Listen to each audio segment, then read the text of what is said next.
n'étiez pas là. Vous n'étiez pas là. La dernière fois, moi, je me suis engagée par rapport aux médecins.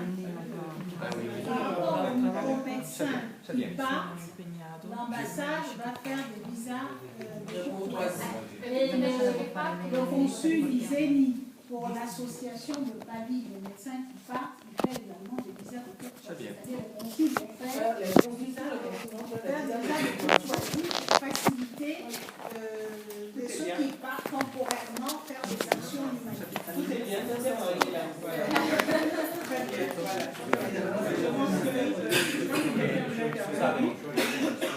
Oui, allez-y, voilà pour les noms. Si on ne reste pas là près demain.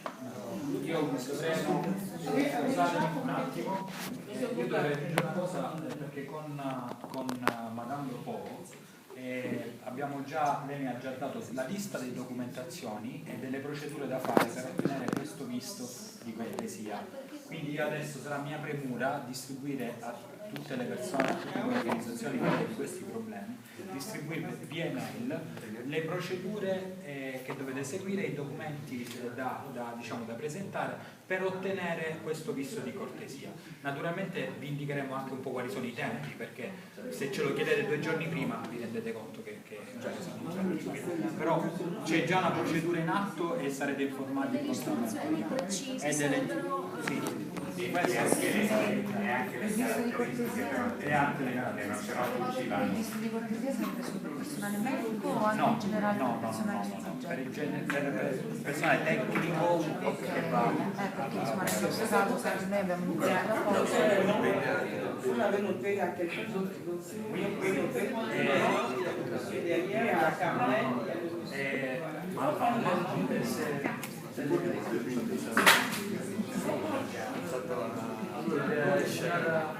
Monsieur Bouka, prenez le nom. Prenez le nom de ceux qui posent des questions.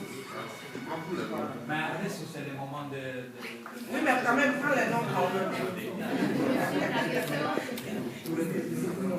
Oui, on comprend la question. La question que je sais poser, c'est le mois prochain, il y a 3 conteneurs de médicaments qui doivent partir.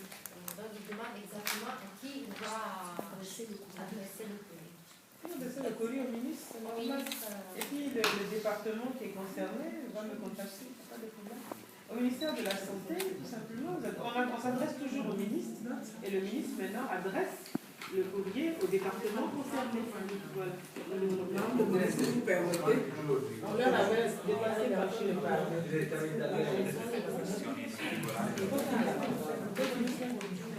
Si vous permettez.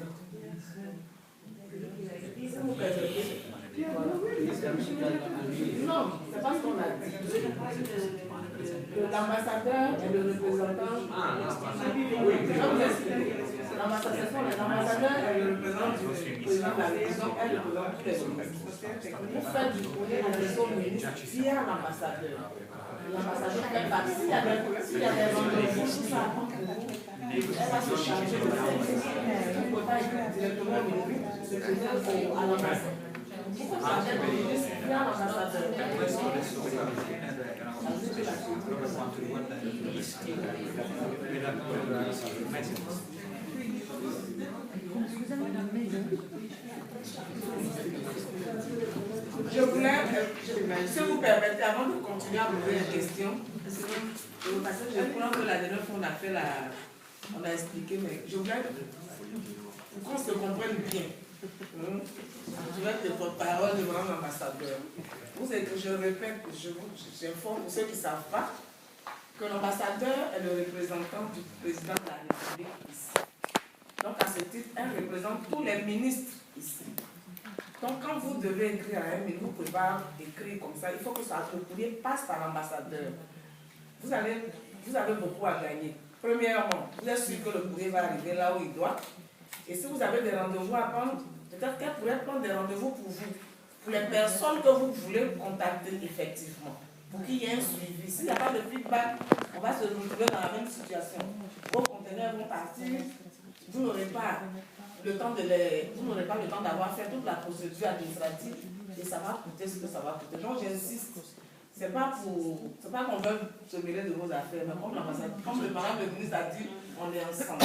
Il faut qu'on soit ensemble, il faut que vous coordonniez les grosses actions. Si vous vous levez comme ça, que vous écrivez, c'est pas sûr que ça arrive. Peut-être que ça va tomber dans un courrier, les gens. Il faut que vous passiez par l'ambassade. Vous êtes sûr, peut-être que ça va vous aider. Vous avez parlé de corruption. Et à ce titre de raquette, Madame le ministre a souhaité dire un mot là-dessus. Voilà. C'était par rapport un peu au PowerPoint de tout à l'heure où j'ai vu un peu que vous avez relevé les problèmes de corruption, de raquette, cela nous interpelle tous. Ça nous interpelle parce que la corruption existe parce qu'elle est corrupteur. Dans le monde entier, c'est comme ça. Si la corruption persiste, c'est parce qu'il y a des gens qui acceptent d'être corrompus. Alors, c'est pour ça que je vous ai donné la piste. Et je vous ai dit, chaque fois que vous avez une action, il faut qu'on arrive enfin, et on va commencer peut-être comme par Rome, comme expérience pilote. Il faut qu'on harmonise tout. Il faut absolument qu'on se mette d'accord sur les différentes procédures. Vous êtes des ONG responsables. Votre engagement est remarquable. Mais si vous allez dans tous les sens, ça ne sera pas productif sur le terrain. Et lorsque vous allez aller avec vos dossiers au ministère de la Santé pour demander un agrément, on va dire, oh, les ONG, là, nous fatiguent, oh, vraiment, nous arrivons tous les jours, celui-là va être ici, celui-là va être là. Alors que ce que vous faites est tellement important pour le pays, mais à force d'être dispersé, c'est normal que la corruption, vous la sentiez. La corruption, c'est quelque chose qui existe dans tous les pays du monde. Il n'y a pas un seul pays où il n'y a pas de corruption. Mais il y a beaucoup de corruption, il y a moins de corruption, et peu de corruption. Vous êtes d'accord avec moi? Voilà. Même en Italie, ici, là, il y a beaucoup de corruption. Voilà. Nous connaissons très bien. Voilà. Donc, tout ça pour vous dire que c'est à chacun d'entre nous de faire l'effort de refuser d'être corrompu.